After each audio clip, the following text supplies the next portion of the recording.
Marcus Reed stared at his computer screen, the blue light casting harsh shadows across his face in the darkness of his home office. It was 2:17 a.m.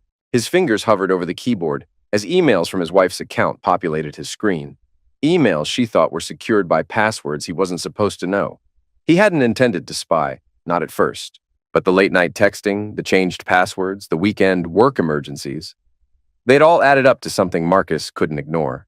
When he'd mentioned these concerns to Naomi 3 months ago, she'd laughed, called him paranoid, and suggested he see someone about his trust issues. So he stopped asking and started investigating. Marcus scrolled through another email, this one from Rick Danvers to his wife. N, meeting at the usual place tomorrow. Bring the documents we discussed. I've reviewed the permits for your next 3 properties. All approved, of course. Just remember our arrangement. Can't wait to see you. 6 months of us and I still can't get enough. Marcus's jaw clenched. Rick Danvers, the county permit officer who had been fast-tracking Naomi's real estate development projects. The same Rick Danvers who had been at their home for dinner parties, laughing and making small talk while secretly exchanging glances with Naomi. 6 months, half a year of deception under his own roof. Marcus closed the email and opened another file. A recorded phone conversation from Naomi's car, captured by the monitoring software he'd installed last month after finding lipstick-stained clothing hidden in her gym bag. Rick, baby, you don't understand, Naomi's voice purred through his headphones. Marcus is so wrapped up in his precious company that he doesn't even notice I'm gone half the time. And when Jordan finalizes those transfers, we'll have enough leverage to push him out completely. Jordan, his business partner, his best friend since college. Marcus felt his stomach hollow out. He minimized the audio file and pulled up bank statements, finding unusual transfers from their joint account to a new LLC formed 6 months ago. The same timeline as the affair. He rubbed his eyes, exhaustion mixing with rage. But he wouldn't confront her. Not yet. Marcus Reed, the self-made tech entrepreneur who had clawed his way up from installing security systems to designing encrypted communication software for corporations, knew the value of information. And right now, information was the only advantage he had. His phone buzzed. A text from Naomi. Working late with clients, don't wait up. It was 2:30 a.m. Marcus replied, No problem. Get some rest when you can. Love you. He set his phone down and continued gathering evidence, methodically building his case as the night stretched toward dawn. 3 days later, Marcus stood in the master bathroom, a small plastic stick in his latex-gloved hand. He'd found it buried at the bottom of Naomi's gym bag, wrapped in tissues. 2 pink lines, positive. They hadn't had sex in months. And Marcus had undergone a vasectomy 4 years ago after Liam was born. Naomi had insisted she was done having children. Now she was pregnant with another man's child. Marcus carefully rewrapped the pregnancy test and placed it back exactly where he'd found it. He slipped off the gloves and flushed them down the toilet, watching them disappear, just like his marriage. But unlike the gloves, Marcus wasn't going anywhere. This was his house, his family, his company, and he would protect what was his, especially his children. He washed his hands methodically, staring at his reflection. The man in the mirror looked different, harder, colder, more determined. Once he might have confronted Naomi, might have raged and shouted and demanded explanations, but that Marcus was gone. This Marcus would wait, watch, plan. As he dried his hands, he heard the front door open. Naomi was home. He took a deep breath and forced a neutral expression onto his face before heading downstairs. Naomi stood in the entryway, arranging her designer handbag on the console table. At 39, she was still striking, tall and slender with dark hair that fell in perfect waves around her shoulders. She glanced up as he approached, her smile not quite reaching her eyes. Hey, she said, her voice casual. I thought you'd be at the office. Board meeting got canceled, Marcus replied, matching her tone. The kids are at your mother's. I was thinking we could talk. Something flickered across Naomi's face, worry, quickly masked by irritation. Talk? About what? She slipped off her heels, immediately losing 3 inches of height. I've got listings to prepare for tomorrow. About us, Marcus said simply. Things haven't been right for a while. Naomi sighed, as if he was being tedious. Marcus, we've been through this. I'm just busy with work. The market's hot right now, and I need to focus on my career. Is that all it is? Work? She stiffened. What are you implying? Nothing, Marcus said, careful to keep his voice even. but I've been thinking maybe you need some space. You seem unhappy." For a moment, she looked suspicious. Then her expression shifted to something closer to relief. "Space," she repeated, testing the word. "Maybe I do. I've been feeling suffocated lately." "I've noticed," Marcus said. "You're never home. When you are, you're distant. If there's something else going on, Naomi, something you need to tell me." "There's nothing to tell," she snapped, then caught herself. More softly, she added, "But yes, maybe some space would be good. I could use the guest room for a while. Focus on my career without all this pressure." Marcus nodded slowly. "If that's what you need." She studied him, seemingly surprised by his acquiescence. "You're okay with that?" "I want you to be happy," he said, and that much was true. Once, he had wanted nothing more than Naomi's happiness. Now, he simply wanted the truth and justice. "Thank you for understanding," she said, reaching out to squeeze his hand briefly. "I've been seeing someone who's helping me work through some things. A professional who understands my needs. A professional." So that's what she was calling Rick Danvers now. "I'm glad you have support," Marcus said, pulling his hand away gently.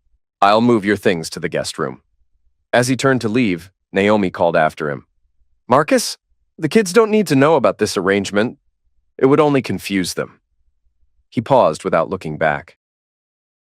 "Of course, we'll protect them." It was the only honest thing he'd said during their entire conversation. That night, after Naomi had gone to sleep in the guest room, Marcus sat in his office with Jordan Wexler's company emails displayed on his screen. The betrayal cut even deeper here.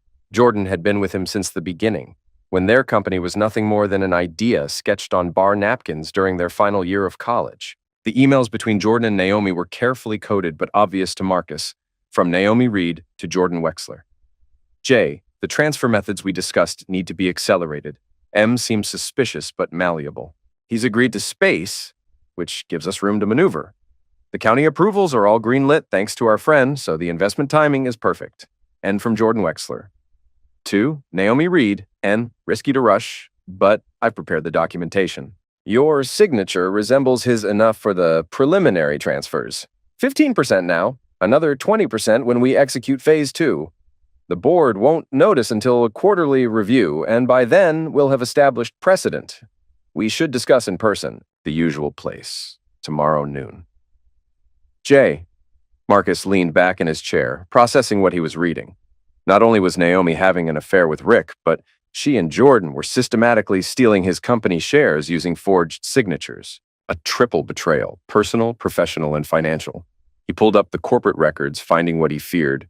15% of his holdings had indeed been transferred to a holding company he didn't recognize. The paperwork bore his signature, or rather, a convincing forgery. Marcus reached for his phone, tempted to call his lawyer immediately. Instead, he set it down. No, he wouldn't alert them yet. They thought they were so clever, so untouchable. Let them think that a while longer. He turned to his computer and began installing enhanced monitoring software on all of Naomi's devices. Military-grade surveillance that would capture every keystroke, every message, every location. Then he made a call to a private investigator he trusted, a former client who owed him a favor. "I need comprehensive surveillance," Marcus said quietly, "and absolute discretion." By morning, he had a plan. A systematic, methodical plan to dismantle the lives of those who had betrayed him, one piece at a time. But first he needed to confirm what the pregnancy test had already told him, and for that he needed DNA. Act 2. Setup, Lies, and Surveillance. "Daddy, can we get ice cream after school tomorrow?" Liam asked, his 11-year-old face bright with hope as Marcus tucked him into bed. "Of course, buddy. I'll pick you up myself," Marcus promised, ruffling his son's hair. "Mom always says she'll come, but then she sends Aunt Clara instead," Liam said, his voice small. Marcus felt a stab of anger, but kept his expression gentle. "Mom's very busy with work right now, but I promise I'll be there." After saying goodnight to Liam, Marcus stopped by 15-year-old Ava's room. She sat cross-legged on her bed, earbuds in, typing rapidly on her phone. She glanced up as he knocked on the open door. "Hey, Dad," she said, pulling out one earbud. "Everything okay, sweetheart? Need anything before bed?" Ava hesitated, then set her phone down. "Is Mom going to be home this weekend? She promised to take me shopping for the spring formal." Marcus leaned against the doorframe. I'm not sure about her schedule, but if she can't make it, I'd be happy to take you. Ava rolled her eyes. No offense, Dad, but you don't know anything about dresses. True, he admitted with a small smile, but I'm a quick learner, and I have excellent taste in daughters. That earned him a reluctant smile. Is everything okay with you guys? Mom's been weird lately. Marcus chose his words carefully. We're going through some things, but nothing for you to worry about. We both love you and Liam very much. Are you getting divorced? Ava asked bluntly, her teenage directness cutting to the heart of the matter. I don't know what's going to happen, Marcus answered honestly. But whatever does, my priority is you and your brother. Ava studied him for a moment, then nodded. Okay, just don't lie to us, all right? We're not babies. I promise, Marcus said, the weight of that promise settling heavily on his shoulders. He wouldn't lie to his children, but he wouldn't burden them with the ugly truth either. Not until necessary. After saying goodnight to Ava, Marcus headed downstairs. Naomi was in the kitchen, pouring herself a glass of red wine. Kids asleep? She asked, not looking at him. Liam is. Ava's winding down, he replied, watching as Naomi sipped her wine. The wine that, if she was truly pregnant, she shouldn't be drinking. Ava mentioned you promised to take her shopping for the spring formal. Naomi waved a dismissive hand. I'll fit it in somehow. My calendar is packed with showings this weekend. I can take her if you're too busy. What do you know about dresses? Naomi laughed, the sound brittle. Nothing, but I know our daughter wants time with her mother. Naomi's expression hardened. Don't start, Marcus. I'm working to build something of my own. I can't always drop everything for shopping trips. Of course, Marcus said mildly. Building something of your own is important. I understand that better than most. She shot him a suspicious look. What's that supposed to mean? Nothing. Just that I respect ambition. He paused. Are you feeling all right? You look a little pale. Her hand tightened around the wine glass. I'm fine, just tired. Marcus nodded toward the wine. That won't help if you're not sleeping well. Are you monitoring my drinking now? She snapped. Not at all. Just concerned. Naomi drained her glass and set it down with a sharp click against the marble countertop. I'm going to bed. Don't wait up. As she left the kitchen, Marcus picked up her wine glass, carefully preserving the lipstick mark on the rim. Later that night, he collected her toothbrush from the guest bathroom, replacing it with an identical new one. Both items went into separate evidence bags, samples for the prenatal DNA test he had arranged through his investigator. The next morning, Marcus woke early and made breakfast for the kids. Naomi emerged as they were finishing, looking slightly nauseous. Morning sickness? Marcus asked innocently. Naomi froze for a split second before recovering. Stomach bug, I think. I'm skipping breakfast. After the kids left for school, Marcus retreated to his home office, activating the surveillance system he'd installed. Within minutes, he was listening to Naomi's phone call with Rick Danvers. I think he suspects something, Naomi said, her voice low. Impossible, Rick replied confidently. We've been careful. He's acting strange. Too accommodating. That's good for us.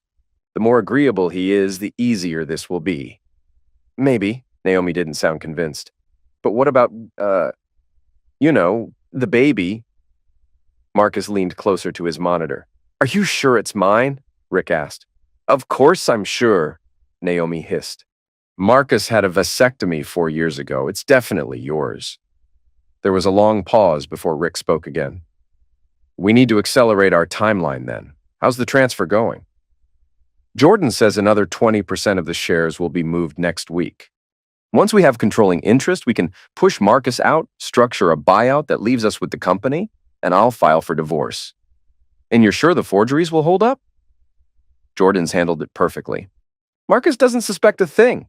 Marcus smiled grimly as he listened. They had no idea how wrong they were. Over the next 2 weeks, Marcus executed his plan with meticulous precision. He contacted his lawyer, not the firm that handled his company's business, but a ruthless divorce attorney recommended by his investigator. Together, they began the process of securing his assets. First, Marcus created a trust in his sister Clara's name, transferring his personal property and investments into it. Next, he documented the forged signatures on the company transfers, storing the evidence in a secure cloud server accessible only to him. Then he began quietly closing all joint accounts, moving the funds to new accounts under his sole control. The prenatal DNA test results arrived by encrypted email, 99.9998% probability that the fetus carried by Naomi Reed was fathered by Richard Danvers, based on the DNA samples provided. Marcus printed a copy and locked it in his safe, alongside the growing file of evidence he was accumulating. Naomi noticed the financial changes almost immediately. She stormed into his office one evening, face flushed with anger. "My credit cards aren't working," she snapped. Marcus looked up from his computer, expression neutral. "Really? That's odd." "Don't play dumb. All our joint cards are declined." "What did you do?" "I've been restructuring our finances," Marcus said calmly. "For tax purposes. I'll have new cards issued to you tomorrow." Naomi's eyes narrowed. "I need those cards working now. I have clients to entertain. I'm sure Rick can cover it until tomorrow," Marcus said, watching her face closely. She blanched before quickly composing herself. "Who?" "Rick Danvers, the county permit officer. You mentioned working with him on those fast-track approvals." Relief flickered across her face. "Oh, right. Yes, we've been working together professionally." "Very professionally, I'm sure," Marcus said, his tone pleasant. "New cards tomorrow, Naomi. That's the best I can do." She stared at him for a long moment. "What's happening to you, Marcus? You've changed." He met her gaze steadily. "I'm just adapting to our new arrangement. The space you wanted." After she left, Marcus continued monitoring her communications. As expected, she immediately called Rick. "He mentioned you by name," she said, panic evident in her voice. "He knows we're working together." "Calm down," Rick said. "Of course he knows we work together professionally. That's no secret. Something feels off. And now he's messing with our finances." "That's actually good for us," Rick said. "Document everything. When you file for divorce, his financial manipulation will help our case." Marcus laughed out loud at the irony. They thought they were so clever, so many steps ahead. But while they plotted the endgame, Marcus was already dismantling the board piece by piece. That evening, he received a call from Jordan, the first time his business partner had reached out directly in weeks. "Marcus, we need to discuss the Q2 projections," Jordan said, his voice overly casual. "The board's getting anxious about the development timeline." "Funny you should mention the board," Marcus replied. "I was just reviewing some unusual share transfers." A beat of silence. "What transfers?" "Someone moved 15% of my personal shares to an offshore holding company. The paperwork has my signature, but I don't recall authorizing it. I thought perhaps you might know something about it." "I would have to check the records," Jordan stammered. "Probably a clerical error." "Probably," Marcus agreed pleasantly. "I've asked for a full audit. Should be interesting to see what they find." After hanging up, Marcus checked Naomi's messages. As expected, Jordan had immediately texted her. "We have a problem. M knows about the transfers, investigating. Need to meet ASAP." Naomi's reply came seconds later. "Impossible. The signatures are perfect. He's bluffing." Marcus smiled as he read their panicked exchanges. They still didn't understand what they were dealing with. They thought this was a game of deception, but it was actually a game of patience and preparation. And Marcus had been preparing his whole life. Born to a factory worker and a waitress, Marcus had fought for everything he had. When his college classmates were attending parties, he was working night shifts to pay tuition. When they took vacations, he built prototypes. Nothing had been handed to him. And he would not stand by while everything he had built was stolen from him by the woman he had loved and the friend he had trusted. The next morning, Marcus received an urgent message from his investigator. Rick Danvers had been making inquiries about offshore banking and expedited passports. They were preparing to run. It was time to accelerate his own timeline. Naomi paced the living room, her silk blouse stretched slightly over the small bump she could no longer completely conceal. At 4 months pregnant, she had stopped trying to hide her condition from Marcus, though she had yet to acknowledge it directly. "We need to talk," she said as Marcus entered the room. "I'm listening," he replied, taking a seat on the sofa. Naomi remained standing, her posture rigid. "I want a divorce." Marcus nodded slowly. "I see." His calm response seemed to irritate her. "That's it? I see? What did you expect, Naomi? Tears? Begging? We've been living separate lives for months." She crossed her arms over her chest. "Fine. Then this should be straightforward. I want the house, full custody of the children, And 50% of the company. Marcus raised an eyebrow. And the baby? What happens with that? Naomi's hand instinctively went to her stomach before she caught herself. You know, of course I know. Did you think I wouldn't notice my wife is pregnant 4 years after my vasectomy? I was going to tell you, she said, though they both knew it was a lie. When? After the divorce? After you and Rick took my company? Naomi's eyes widened. I don't know what you're talking about. Please, Marcus said, standing up. Let's not insult each other's intelligence. I know about the affair. I know about the company shares. I know everything, Naomi. She took a step backward. You're being paranoid. Am I? Marcus walked to his briefcase and pulled out a folder. These are printouts of emails between you and Rick, and you and Jordan, planning the theft of my company and the dissolution of our marriage. Naomi's face paled as she glanced at the pages. You've been spying on me? That's illegal. So is forgery. So is fraud. So is conspiracy, Marcus countered. All of which I have documented extensively. The courts will give you exactly what the law requires. Nothing more, and you'll be lucky if you're not indicted. Naomi's demeanor suddenly shifted. Her shoulders slumped and her expression softened. Marcus, please, think about the baby. Rick's baby, Marcus corrected. I have the DNA test to prove it. Her eyes flashed with genuine shock. You tested How did you... The same way I collected evidence of your affair, your fraud, and your conspiracy, methodically and legally. What do you want? She asked, her voice small now. I want what's mine. My company, my home, my children. You would take a mother from her children. Naomi's eyes welled with tears. You were planning to take a father from his children, Marcus pointed out. The difference is, I have evidence of your unfitness as a parent. You bastard, she hissed, the vulnerable facade dropping instantly. You think you've won? You have no idea what's coming for you. She stormed out of the house, phone already pressed to her ear. Marcus knew she was calling Rick, and Rick, predictably, would panic. Marcus waited.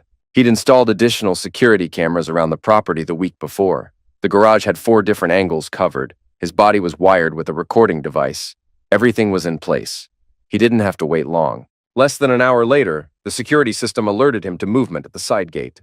Marcus checked the camera feed on his phone and saw Rick Danvers, face contorted with rage, picking the lock on the gate. It had been deliberately left just secure enough to slow him down but not stop him. Marcus wanted this confrontation on record.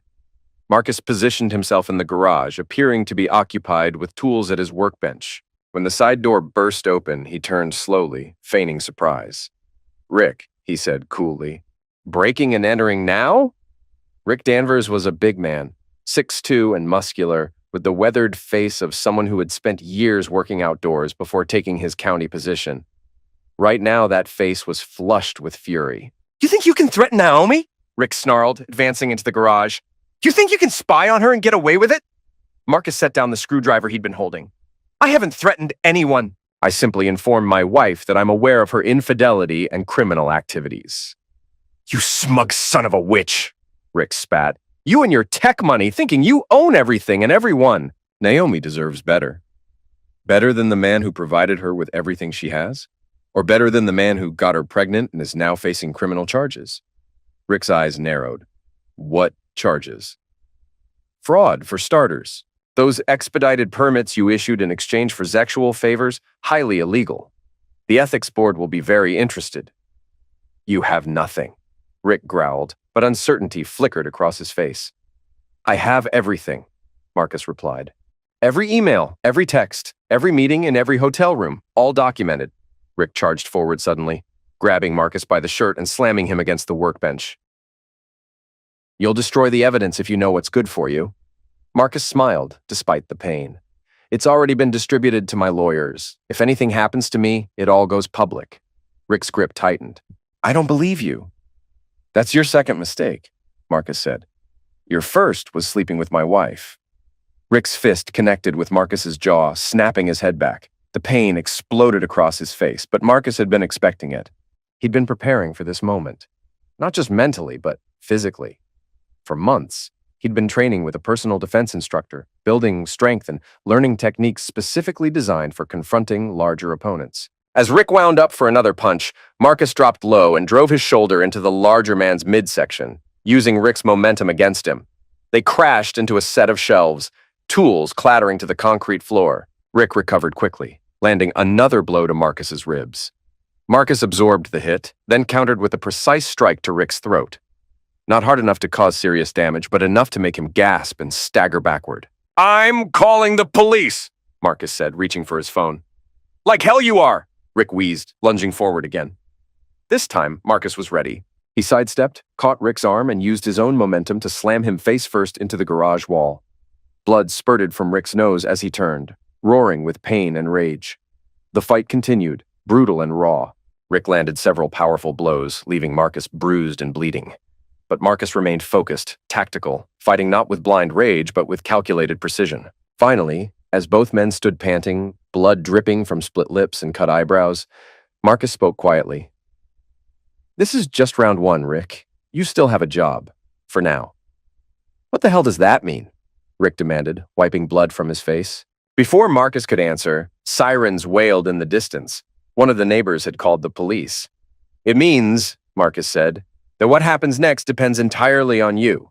Walk away from Naomi, from my company, from my life, and this ends here. And if I don't, then I destroy you, professionally, legally, completely." The police arrived minutes later, finding Marcus sitting on the garage steps, holding a cloth to his bloodied face. Rick stood nearby, his knuckles raw, his shirt torn. "This man broke into my home and assaulted me," Marcus told the officers calmly. "He's lying," Rick shouted. "He attacked me." The police officers looked between the two men, then at the broken gate lock, the security cameras, and the blood-spattered garage. "Yes, sir," one officer said to Rick. "I'm going to need you to put your hands behind your back." As Rick was handcuffed and led to the police car, Marcus caught his eye and mouthed silently, "Round one."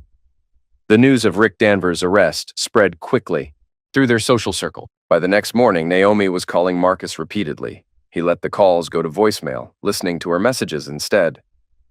"Marcus, this has gone too far." Her voice trembled. "Rick says you attacked him, and the police took him away in handcuffs." The next message was less composed. "Call off the police. You've made your point. We can discuss this like adults." And finally, the mask slipped completely. "You think you're so clever, but you have no idea who you're dealing with. I will take everything from you, Marcus." "Everything?" Marcus forwarded the threatening message to his attorney, adding it to the growing evidence file. Then he called his sister Clara. "I need you to take the kids for a few days," he told her. "Things are getting complicated here." "Is it Naomi?" Clara asked. Her dislike of his wife had never been secret. "Yes, I'll explain everything later, but for now, I need Ava and Liam somewhere safe." "Of course. Bring them over any time." After hanging up, Marcus prepared himself for the next phase. Rick's arrest was just the opening move. Now it was time to dismantle the rest of their scheme. He opened his laptop and sent a carefully crafted email to the company board of directors, requesting an emergency meeting regarding serious concerns about fraudulent activity within the executive team. As CEO, his request couldn't be ignored. Next, he forwarded selected evidence of Rick's permit manipulation to the county ethics board, making sure to include only documentation that could have been obtained legally by any concerned citizen. Finally, he called Jordan. "We need to talk," Marcus said when his business partner answered. "Marcus?" Jordan sounded nervous. "Yes, of course. About the audit?" "About everything. My office." 1 hour. Jordan arrived, looking disheveled and anxious, nothing like the confident, smooth-talking entrepreneur who had helped Marcus build their company from nothing. "Have you heard about Rick Danvers?" Jordan asked as he took a seat across from Marcus's desk. "You mean my wife's lover who broke into my home and assaulted me?" "Yes, I've heard." Jordan paled. "Marcus, I don't know what Naomi has told you, but—" "Stop," Marcus interrupted. "I'm not interested in your excuses or denials. I know everything, Jordan. The affair, the forged share transfers, all of it. I can explain." "You can't, but you can make this easier on yourself." Marcus slid a document across the desk. "Sign this." Jordan glanced at the paper. "A buyout? You're forcing me out of the company?" "I'm giving you an opportunity to walk away without criminal charges. The buyout is at 60 cents on the dollar, generous considering the circumstances." "This is extortion," Jordan protested weakly. "No, Jordan, this is mercy. Sign it and we never speak again." "Refuse," and I forward evidence of your forgery and fraud to the district attorney."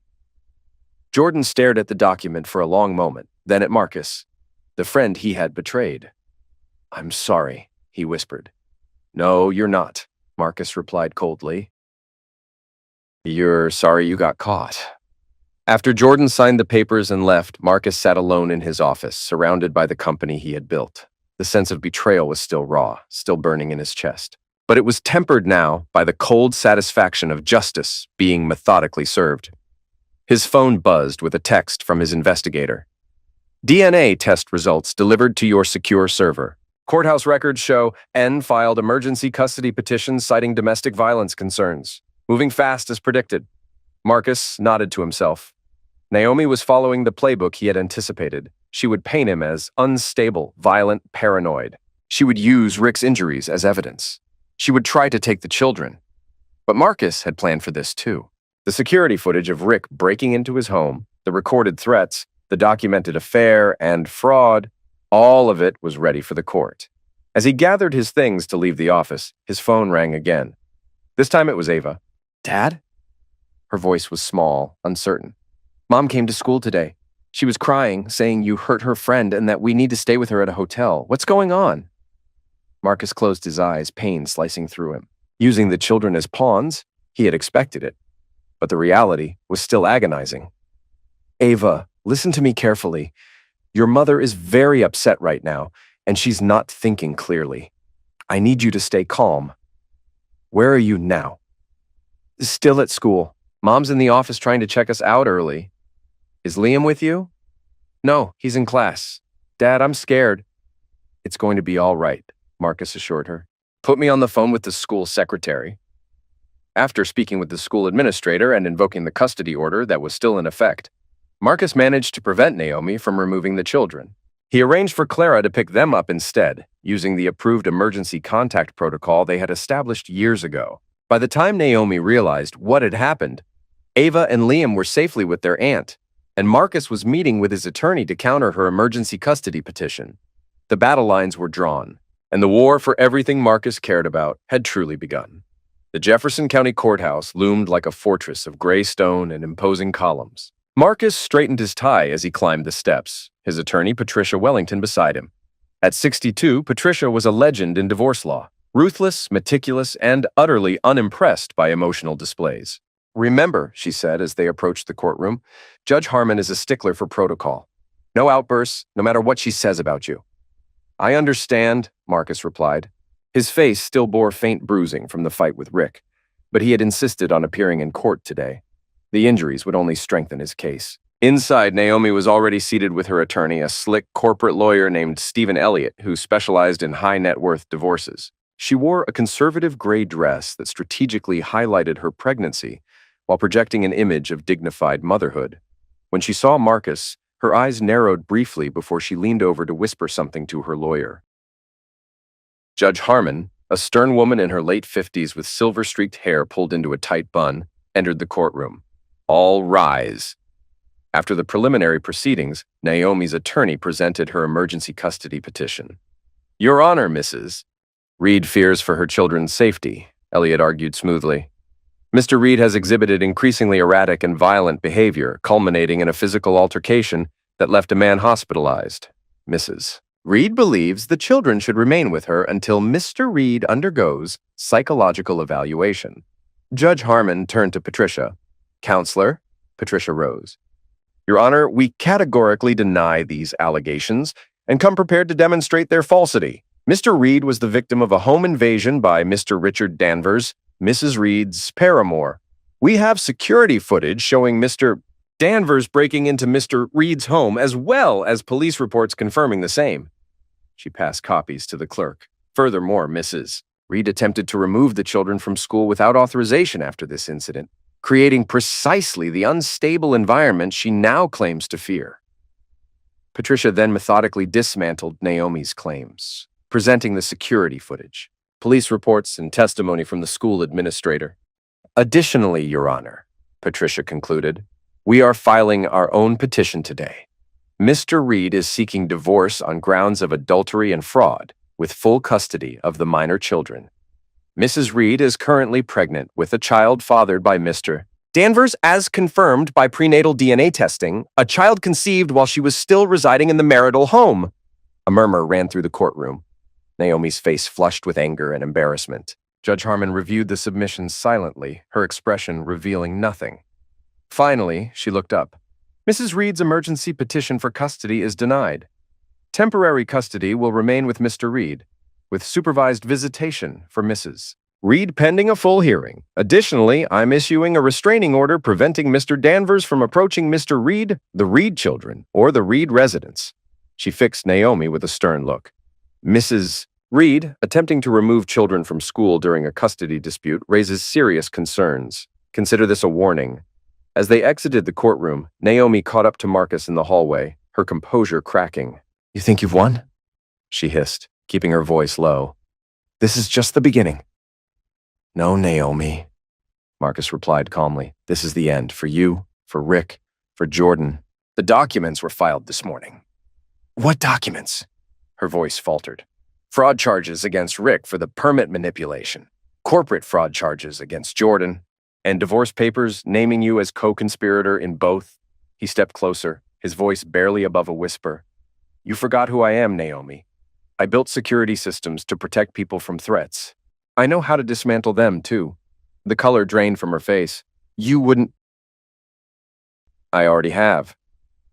By evening, the first wave of fallout began. The County Ethics Board announced an investigation into Rick Danvers based on credible evidence of impropriety. Rick was suspended pending the outcome, his county email and credentials frozen. Jordan fared no better. The board accepted his resignation and the buyout terms, but the company issued a terse statement about internal financial irregularities that sent the stock temporarily tumbling. Jordan's reputation in the tech community, once golden, was now tarnished beyond repair. But Marcus wasn't finished. As his children slept safely at his sister's home, he executed the next phase of his plan. An anonymous account appeared on social media, posting snippets of conversations between Naomi and Rick, carefully edited to remove explicit content, but retaining the damning evidence of their professional misconduct. The video clips were set to ironic music with pointed captions. Power couple or power parasites, your tax dollars at work. When public service becomes very private service. The post went viral within hours. Local news outlets picked up the story, connecting it to the newly announced ethics investigation. By morning, Rick and Naomi were trending topics in local social media circles. Naomi called Marcus in a panic. Take it down, she demanded. Take it all down now. Take what down? Marcus asked innocently. You know exactly what. The videos, the posts, all of it? I have no idea what you're talking about, Naomi. Bull crap. Who else would do this? Perhaps one of the many people you and Rick have wronged, Marcus suggested. Or maybe someone who doesn't appreciate county officials trading permits for personal favors? Our children will see this, she cried, her voice breaking. I've ensured they won't, Marcus replied. Their devices are monitored and filtered. Something you might have considered before creating content worth filtering. After hanging up, Marcus continued monitoring the fallout. Rick had been placed on administrative leave pending investigation. 3 of Naomi's largest clients had quietly distanced themselves from her. Jordan had listed his house for sale and was reportedly leaving the state. The machine Marcus had set in motion was working exactly as designed, methodical, relentless, and devastating. That evening, he received an unexpected call from Rick Danvers. Reed, Rick said, his voice rough. We need to talk. We have nothing to discuss, Marcus replied coldly. Look, this has gone too far. My career is over. My reputation is shot. What more do you want? Justice, Marcus said simply. And protection for my children. The baby, Rick said after a pause. Naomi's baby. My baby. What happens to it in all this? For the first time in months, Marcus felt a flicker of sympathy. Not for Rick or Naomi, but for the innocent child caught in their web of deception. That's between you and Naomi, Marcus said. The child is not part of my concern. She wants me to deny paternity, Rick admitted. Says it would be better for everyone if I just disappeared. And what do you want? Marcus found himself asking. I don't know anymore, Rick said, sounding defeated. I thought we were in love. But now I see she was using me just like she was using you. Different purposes, same technique. After the call ended, Marcus sat in contemplative silence. He had expected to feel triumph as his enemies fell one by one. Instead, He felt only a hollow certainty that he was doing what was necessary to protect his family and his future. The next day brought a new development. Marcus received an email from an investigative reporter at the local paper. Mr. Reed, I'm working on a story about the allegations against County Permit Officer Richard Danvers and his relationship with Realtor Naomi Reed. Sources indicate you may have information relevant to this investigation. I'd welcome the opportunity to discuss this matter confidentially. Alexandra Chen, investigative reporter, The Daily Chronicle. Marcus forwarded the email to Patricia, who advised caution but didn't forbid the meeting. Just remember, she warned, anything you say can affect the divorce proceedings. He arranged to meet the reporter at a quiet coffee shop across town. Alexandra Chen was younger than he expected, perhaps 30, with sharp eyes and a no-nonsense demeanor. "Thank you for meeting me," she said after they settled at a corner table. "I understand this is a difficult situation." "What exactly are you investigating?" Marcus asked. "Initially, the ethics complaint against Mr. Danvers," she replied. "But it's expanded. We've uncovered a pattern of preferential permit approvals correlating with properties developed by your wife. What began as a possible isolated ethics breach is looking more like systematic corruption." "I see," Marcus said carefully. "Mr. Reed, I'll be direct. The videos circulating online came from somewhere. The ethics complaint contains specific details that would require insider knowledge, and you're at the center of both situations." "Miss Chen, I'm in the middle of divorce proceedings. I'm not at liberty to discuss certain matters." She nodded. "I understand. But consider this. A public record of corruption might help ensure that the court sees the full picture. Sometimes the truth needs a spotlight." Marcus considered her words. He had planned a measured exposure of Naomi and Rick's misdeeds, but perhaps a more public accounting would serve justice better and protect his children more effectively in the long run. "What would you need?" he asked finally. "Documentation of the permit irregularities, evidence of quid pro quo, anything showing a pattern rather than isolated incidents. And my name can be kept confidential for now. Sources close to the investigation is often sufficient." Marcus nodded slowly. "I'll consider it." By the next morning, Alexandra Chen had received a secure file containing selected evidence of Rick and Naomi's permit manipulation scheme. Within 3 days, the Daily Chronicle published its explosive front-page expose, County Permit Office Riddled with Corruption. Official traded approvals for favors.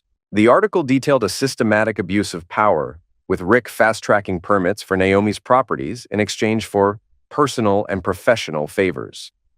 While carefully avoiding explicit mention of their affair, the implication was clear to anyone following the story. The county immediately placed 3 additional employees on leave and announced a comprehensive audit of all permits issued over the past 5 years. Naomi's real estate license was placed under review by the state licensing board. That evening, Marcus received another call from Naomi. "Are you happy now?"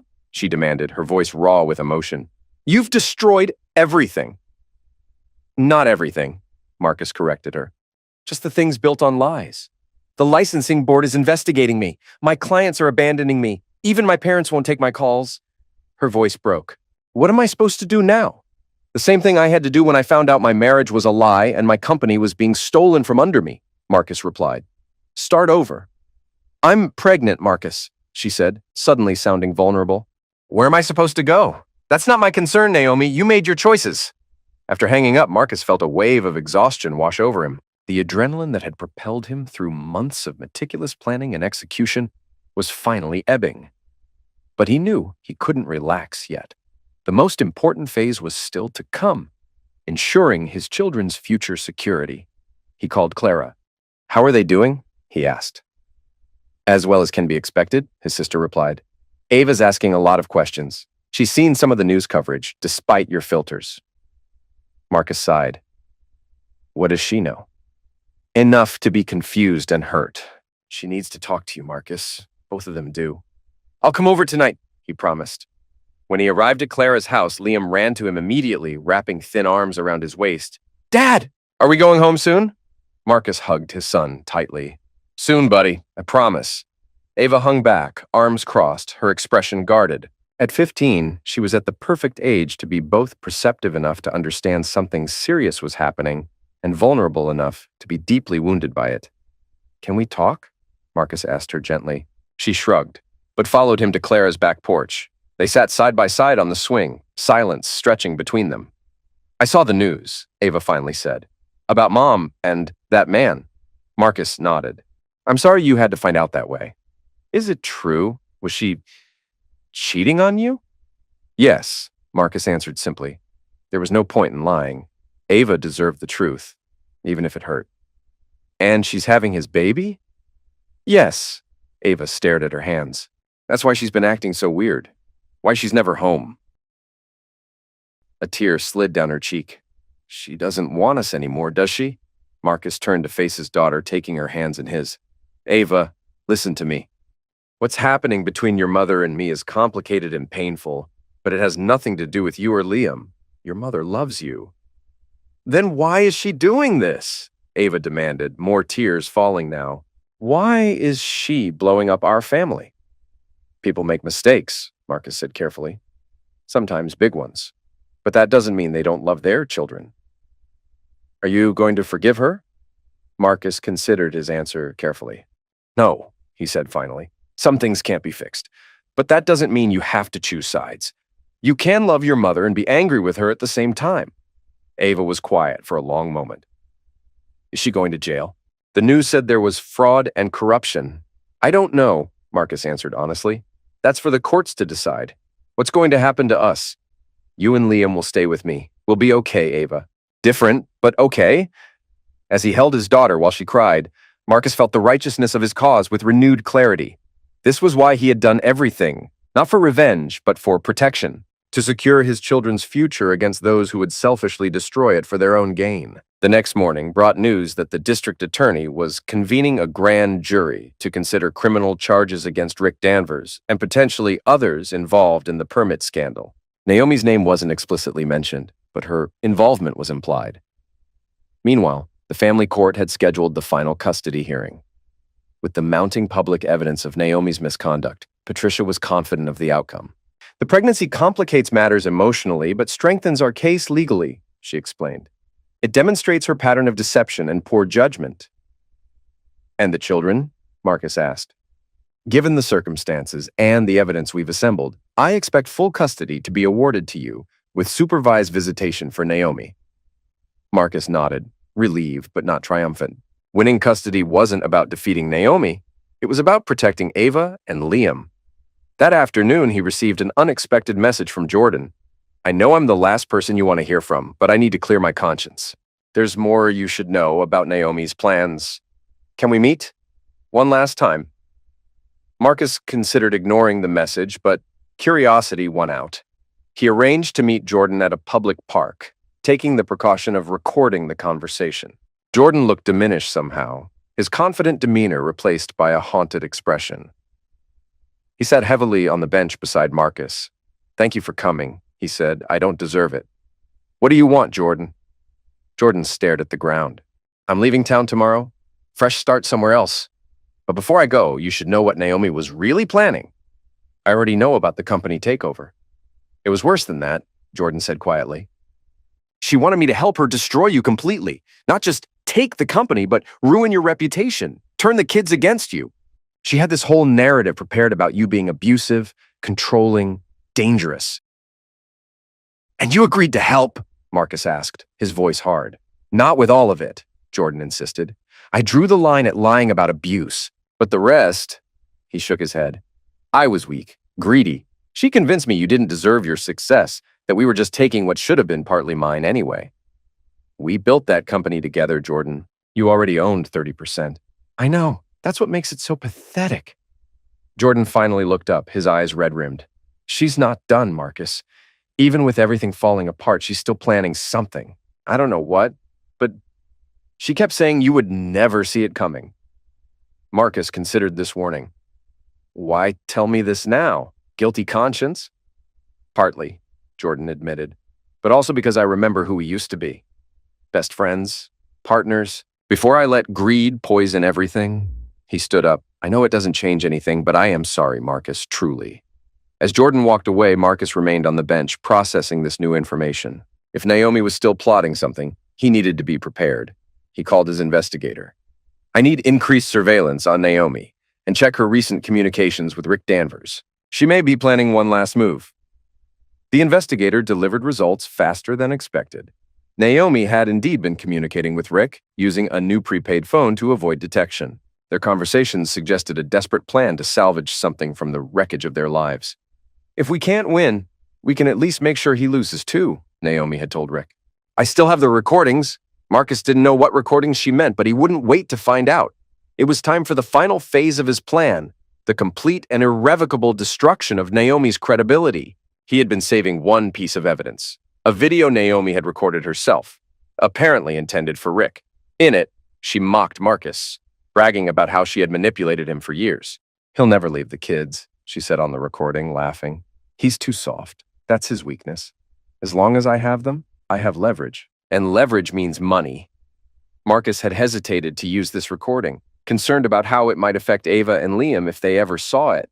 But now, with Naomi threatening some final act of sabotage, he had no choice. He sent the video to Alexandra Chen with a simple message, the full story. The reporter published it the next day alongside a detailed account of Naomi's involvement in the corruption scandal. The public response was swift and merciless. Naomi was not just a participant in corruption. She was now seen as the architect of a scheme to manipulate both her husband and her lover for financial gain. The real estate agency where she worked issued a statement formally terminating her employment. Her social media accounts were flooded with outrage. Former friends and clients publicly distanced themselves. That evening, as Marcus prepared for the final custody hearing the next day, he received a text from an unknown number. This isn't over. If I'm going down, I'm taking you with me. See you in court. Marcus forwarded the message to Patricia and his investigator, then double-checked the security at Clara's house where the children were staying. Whatever Naomi was planning, he would be ready.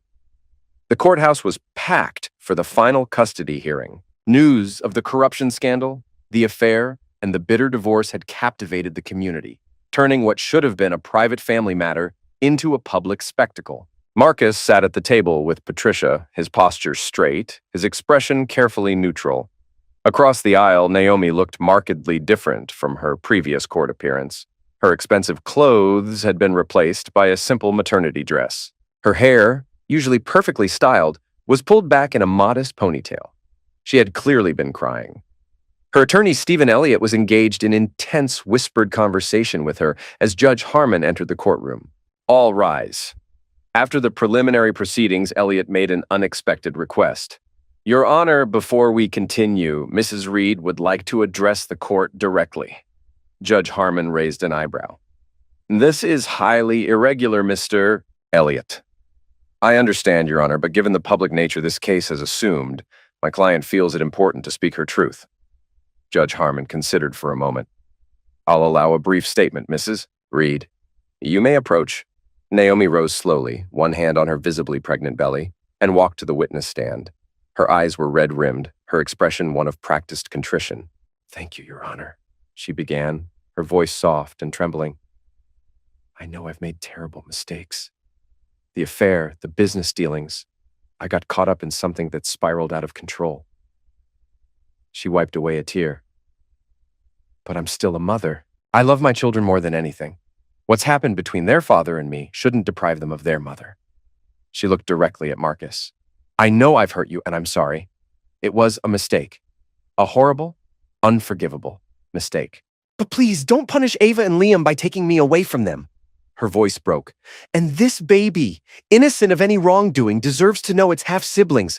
I'm begging the court, and you, Marcus, show mercy. For the children's sake. As she returned to her seat, a murmur ran through the courtroom. It was a masterful performance designed to generate sympathy and paint Marcus as vindictive if he pursued full custody. Patricia leaned over to whisper in Marcus's ear. She's good. But we're prepared for this. When it was their turn, Patricia presented the court with the complete evidence package. The affair, the financial fraud, the permit manipulation, and the conspiracy to take over Marcus's company. Your Honor, Mrs. Reed has demonstrated a pattern of deception, manipulation, and disregard for the law that makes her unfit as a primary custodial parent, Patricia argued. While Mr. Reed acknowledges her role as mother, the children's stability and well-being must take precedence over Mrs. Reed's desire for equal custody. She then played a carefully edited selection from the video of Naomi mocking Marcus and discussing using the children as leverage. Naomi's face paled as her own voice filled the courtroom. He'll never leave the kids. He's too soft. That's his weakness. As long as I have them, I have leverage. And leverage means money. The judge's expression hardened. Mr. Elliot, would your client care to explain this recording? Elliot leaned over to consult with Naomi, who was visibly shaking. Your Honor, Elliot began, the recording lacks context. Mrs. Reed was clearly distressed, and it seems quite clear in context, Counselor, Judge Harmon interrupted. Mrs. Reed explicitly states she views her children as leverage for financial gain. Before Elliot could respond, Naomi stood up abruptly. This is all a setup, she shouted, her carefully cultivated image of contrition evaporating. He spied on me. He manipulated evidence. He destroyed my career. Mrs. Reed, control yourself, Judge Harmon ordered. But Naomi was beyond restraint, months of frustration and fear exploding in a public meltdown. You want to know the truth? She cried, pointing at Marcus. He's a control freak. He monitored everything I did. He couldn't stand that I was building my own career, my own life. Mrs. Reed, sit down immediately or I'll hold you in contempt, Judge Harmon warned. He set all of this up, Naomi continued, ignoring the warning. The recordings, the publicity, it was all part of his plan to destroy me. Bailiff, Judge Harmon called, please escort Mrs. Reed back to her seat. As the bailiff approached, Naomi reached into her purse and pulled out a flash drive. This contains recordings of him admitting to illegally spying on me, she shouted, waving the drive. Everything he's done is inadmissible. It's all illegal surveillance. The bailiff gently but firmly took her arm, guiding her back to her seat. Naomi collapsed into it, sobbing uncontrollably. Judge Harmon called a 30-minute recess. As the courtroom cleared, Marcus turned to Patricia. Is she right? Could the evidence be thrown out? Some of it might be questionable, Patricia admitted, but much of it came from legal sources. Company records, police reports, public documents. And her behavior just now did more damage than any evidence we could present. During the recess, Elliot approached them with a last-minute settlement offer. My client is willing to accept supervised visitation and minimal support in exchange for dropping the corporate fraud allegations, he said, looking exhausted. Patricia smiled thinly. The fraud allegations are already with the district attorney, Counselor. That ship has sailed.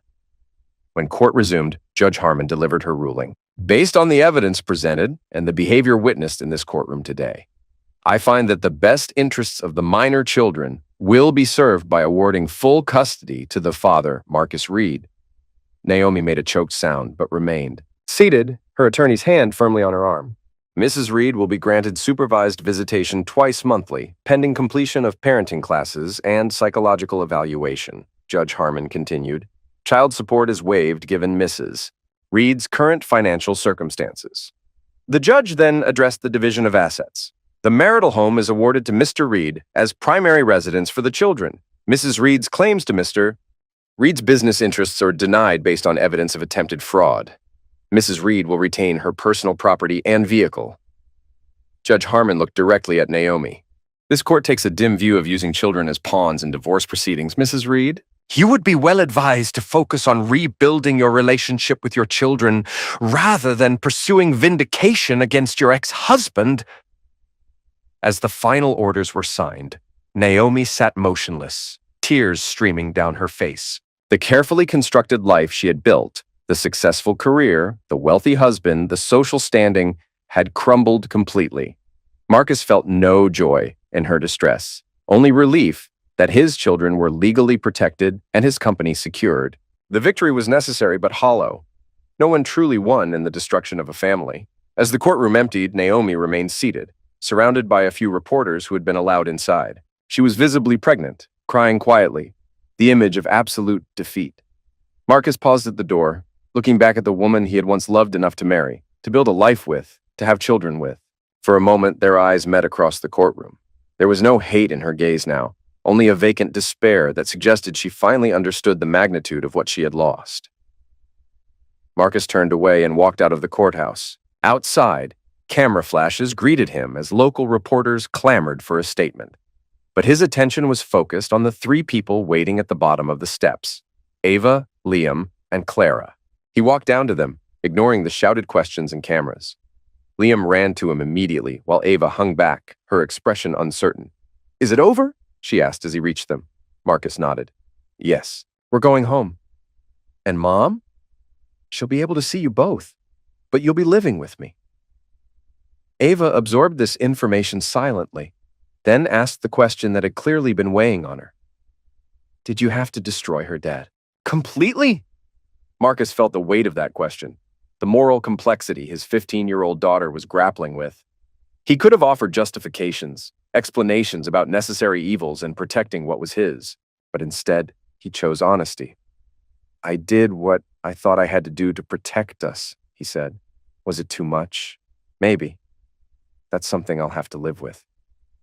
Ava considered this, then slowly reached for his hand. "Let's go home," she said. "No more secrets." Marcus took her hand, wrapping his other arm around Liam's shoulders. As they walked to the car, cameras flashing behind them, he made a silent promise to his children. The scorched earth he had created would eventually give way to new growth, new beginnings. Behind them, through the courthouse doors, Naomi emerged. She stood alone at the top of the steps, one hand on her pregnant belly, watching as her former family walked away. Rain had begun to fall, but she made no move to seek shelter. The rain mingled with her tears as she faced the ruins of the life she had destroyed through her own choices.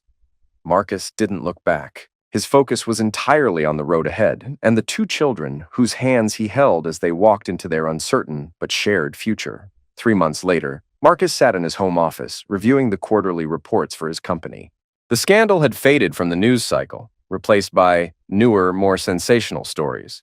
Rick Danvers had pled guilty to corruption charges and received a suspended sentence in probation. Jordan had moved to Seattle and started over with a small software consultancy. And Naomi had given birth to a daughter, according to the brief email she had sent him. She was living with her parents in another state, trying to rebuild some semblance of a life. Her visitations with Ava and Liam had been awkward, but civil, the first tentative steps toward a new kind of relationship. The doorbell rang. Marcus checked the security camera feed on his phone. Old habits died hard, and saw Alexandra Chen standing on his porch. "Miss Chen," he said as he opened the door. "This is unexpected." "Mr. Reed," she greeted him. "I hope I'm not intruding. I wanted to deliver this in person." She handed him a copy of the Daily Chronicle. The headline read, "County Corruption Case Closed. Reforms Enacted in Wake of Scandal." "The final chapter," she said. "At least for the public record." Marcus invited her in, and they sat in the living room. "Your story had quite an impact," Alexandra said. "The county's implemented new oversight procedures for all permits. 3 officials, besides Danvers, were terminated. Real change happened because you were willing to come forward." "That wasn't my original motivation," Marcus admitted. "I was just trying to protect what was mine." Intentions aside, the outcome was positive for the community. She studied him. "How are your children doing?" "Adjusting. Some days are better than others." "And you?" Marcus considered the question. He began, then paused. "I'm different. The person I was before all this, he's gone. I'm still figuring out who replaced him." Alexandra nodded. "That makes sense. Betrayal changes people." "Not just the betrayal," Marcus said. "My response to it, the lengths I went to, the satisfaction I took in watching them fall." He met her gaze directly. "You don't execute a plan like mine without losing something of yourself in the process." "Regrets? Not about protecting my children or my company, but the way I did it." He shook his head. "There might have been a less destructive path. Or there might not have been," Alexandra pointed out. "Some people only understand consequences when they're severe and irrevocable." After she left, Marcus went upstairs to check on his children. Liam was asleep, sprawled across his bed surrounded by comic books. Marcus gently moved them aside and pulled the blanket over his son. Ava's light was still on. He knocked softly. "Come in," she called. She was sitting up in bed, reading. She looked more like Naomi than ever, the same intelligent eyes, the same thoughtful expression. "Everything okay?" Marcus asked. "Yeah," she marked her place in the book. "That reporter lady was here?" "Miss Chen, yes. Just following up on the story." Ava was quiet for a moment. "Dad, are you ever going to forgive Mom?" The question caught him off guard. "I don't know," he answered truthfully. Forgiveness is complicated. She asked me to forgive her, Ava said. When I saw her last week, she was crying. Said she made the biggest mistake of her life. What did you tell her? That I'm not ready yet. Ava looked down at her book. But maybe someday. Is that okay? Of course it is, Marcus said, sitting on the edge of her bed. Your relationship with your mother is separate from mine. You get to decide what it looks like going forward. Ava nodded, then asked the question Marcus had been dreading. If you had known how everything would turn out, would you have done it differently? All the spying and the evidence and the publicity. Marcus considered lying, telling his daughter he would have found a gentler solution, one that didn't involve such complete destruction. But he had promised her no more secrets. I don't know, he said finally. When someone threatens what you love most, you do whatever it takes to protect it. Was it right? Maybe not. Was it necessary? At the time, I believed it was. Ava absorbed this, her expression thoughtful beyond her 15 years. I think I understand, she said finally. Not everything. But enough! That's all any of us can hope for, Marcus replied, leaning over to kiss her forehead. Good night, sweetheart. Night, Dad. As Marcus closed her door and walked down the hallway to his own bedroom, he felt the weight of the past months finally beginning to lift. The scorched earth he had created was showing the first tentative signs of renewal.